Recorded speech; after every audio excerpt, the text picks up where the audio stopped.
Katakan padaku rahsia di hatimu, janganlah adinda membisu. Katakan kau cinta ataupun tiada pada hamba dagang melara.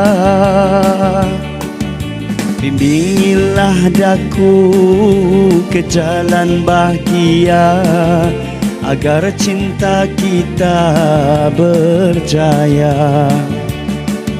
Lupakanlah dinda sengketa kita, bagaikan impian saja.